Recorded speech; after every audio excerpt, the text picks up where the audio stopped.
মামাজান hand কেডা আইছে? আসসালামু আলাইকুম। আপনি নিশ্চয়ই মামা, আপনার ব্যাপারে অনেক কিছু বলেছে। ছেলেটা কে রে? ও আতিফ, আমরা একে অপরকে ভালোবেসে বিয়ে করেছি। দেখছেন ভাইজান, খানদান বংশের পরিচয় না জেনে একটা ছেলেরে বিয়ে করে আনছে। হাব্বাজান, আপনি কিছু বলেন না কেন? এই শুভ কাজটা একা করলি কেমনে? এই ছেলে, তোমার পরিচয় বলো। আমি আতিফ। কি কাজ করো তুমি? এই তো আমি অনলাইনে। অনলাইনে তুমি কি করো? জুয়া খেলো নাকি মলম বিক্রি করো? আরে না না, তুমি কিছু মনে করো না।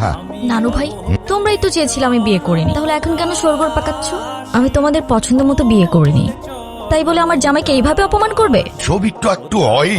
এই পাগল নাকি আপনি? মরতে যাচ্ছিলেন কি জন্য? আমি প্রেগনেন্ট, ভালোবেসেছিলাম, কিন্তু ভাবিনি সে ভালোবাসা এইভাবে শাস্তি হয়ে ফিরে আসবে। আমি তালুকদার পরিবারের মেয়ে। আমার পরিবার যারা বলে মেয়েরা হচ্ছে ঘরের সম্মান, আর তারা যখন জানবে আমি বিয়ের আগেই, ওরা বলবে না তুই মরে যা।